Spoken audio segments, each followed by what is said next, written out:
Hello everyone. In the last session, we discussed about how to build MCP server, and then in this session, this is a very important topic today, is how do you connect that MCP server with your AI agent. Let's assume you don't build your custom MCP server, but you have other MCP server which already exists in the market, and you want to implement that. You want to connect this into your AI agent, and you are building AI agent with a C# and semantic kernel, then how to connect that. So this overall logic is called MCP Client. So today we will build MCP Client in our semantic kernel and C# and try to connect our custom MCP server. That's the objective for today's overall session. So guys, let's try to understand what are things those required to build your MCP client or your AI agent will communicate to your MCP server, right? I hope you already know how to build MCP server.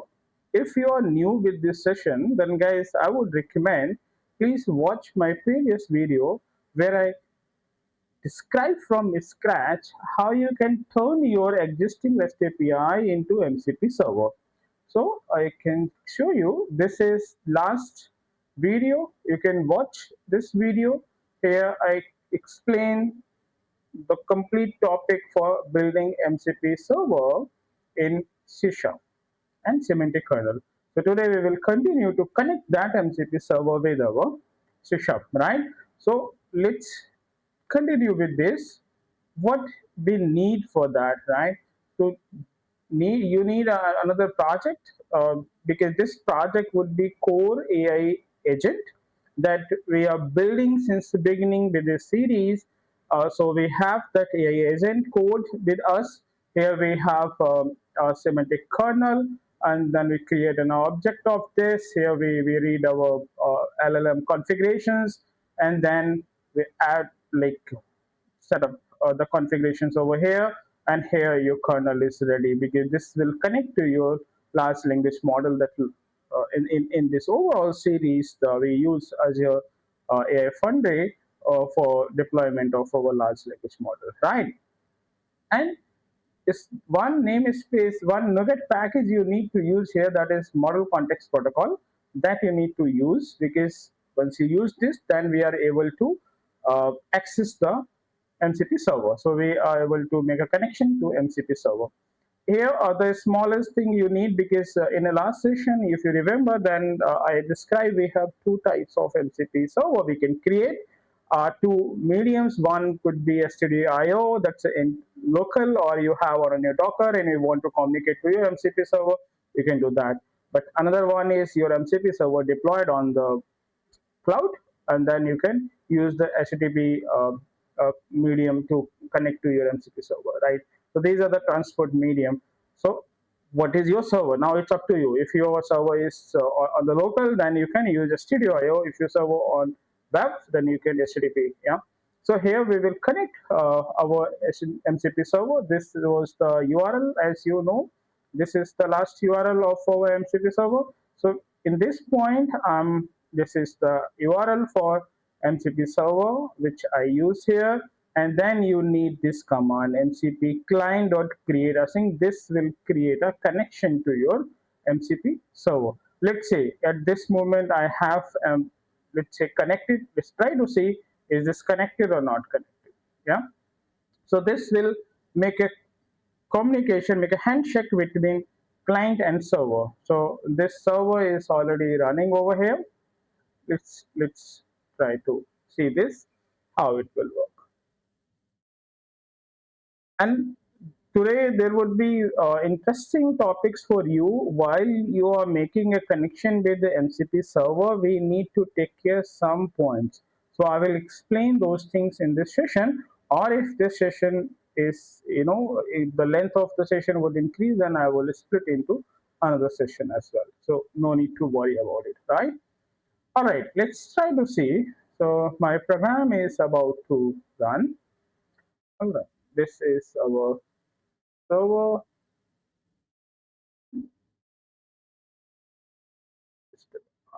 What's the problem? Okay.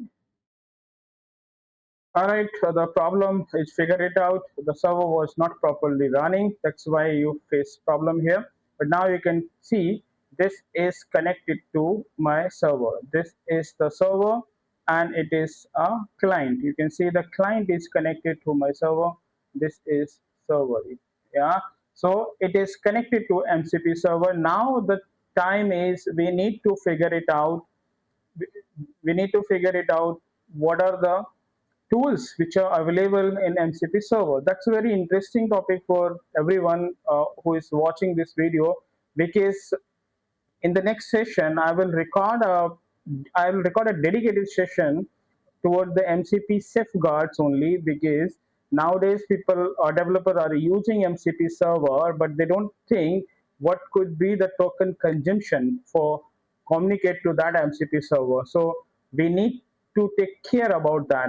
So let's say now you are connected to MCP server. But next thing is, let's see how many tools are available in the MCP server.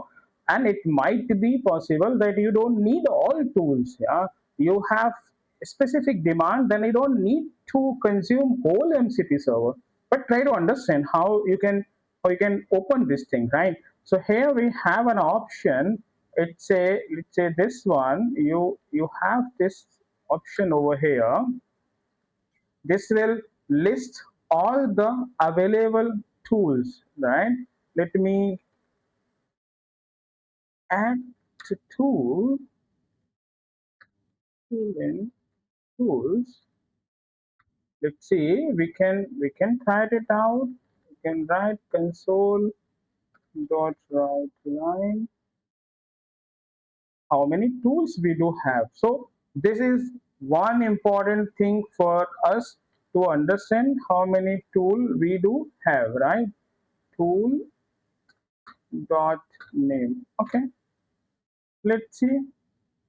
This will show us the available tools. Yeah, let's try to connect this. This is our MCP server. That's fine. All right. Let be connected to this. Right.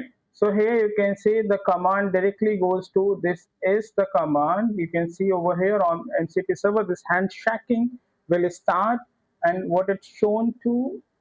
Oh, just a minute. What you can see over here, MCP client discovery. Then when I ask list tools, then it says tools list. Means now I'm fetching the tools information which are available. So you can see there are two tools: search products and get all. These two tools are available on MCP server. Isn't it seems interesting, isn't it, guys?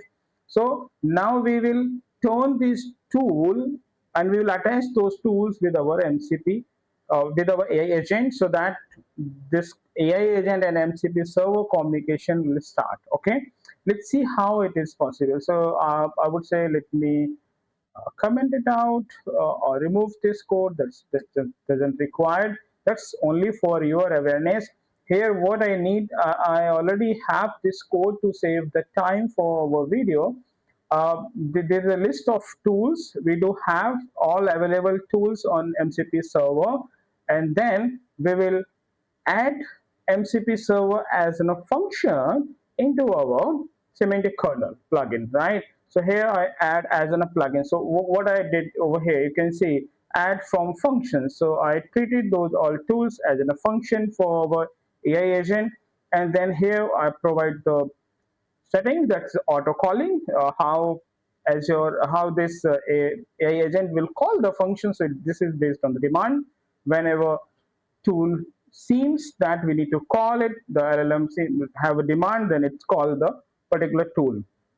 And at last, you can see over here we have this is probably simple calling that you already seen in many videos. You need to invoke the prompt. While you invoke the prompt and then you pass this argument, means this pass this setting, and we will have this result, right? Let's try to see this as well.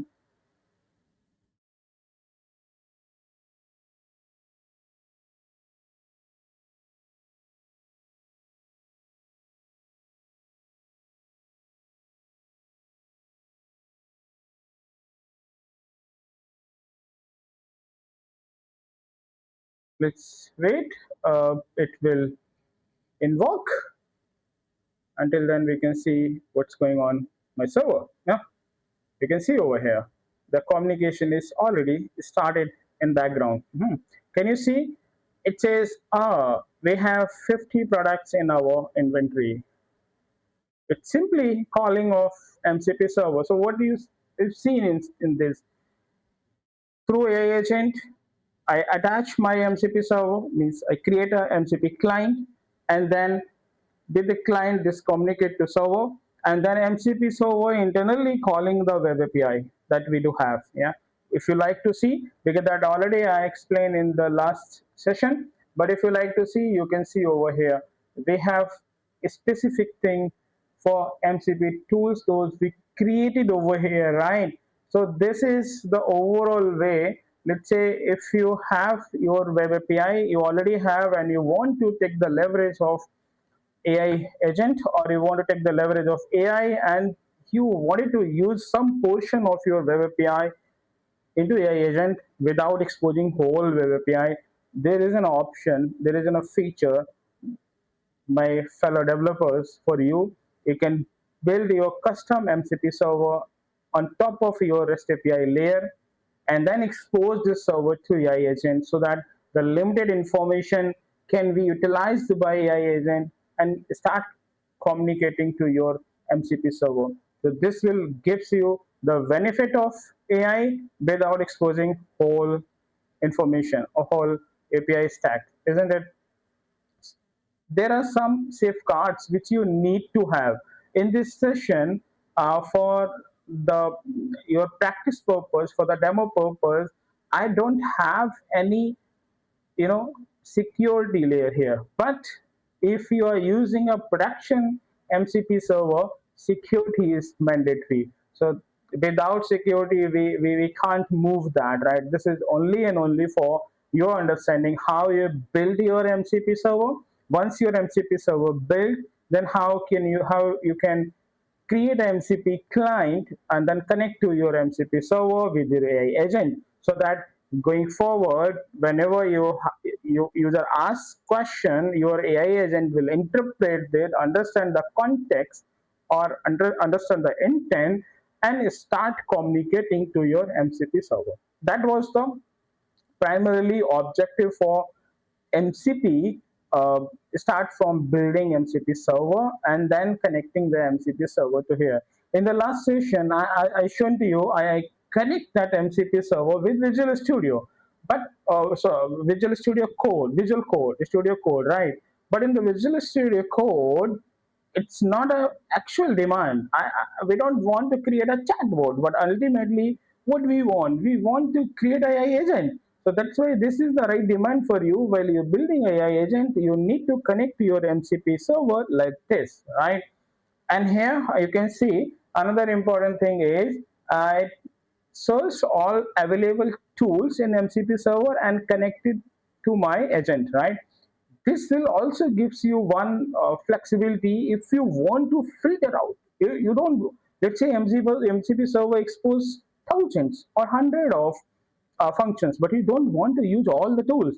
You can easily filter those, isn't it? So this will save your token consumption. Yeah, the token cost is really high because I will explain this in the next session, that is called MCP safeguard. While you start working with MCP, then how you can save your tokens. Yeah.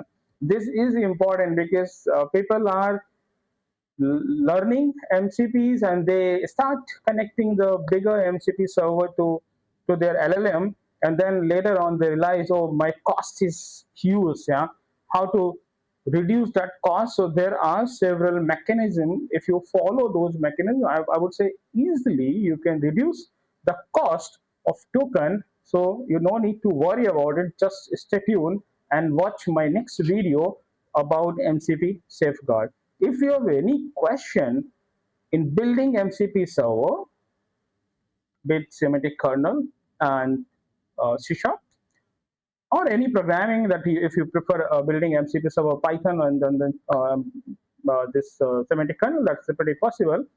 But if you have a question, please feel free to ask or write comment, yeah, and share to your friends.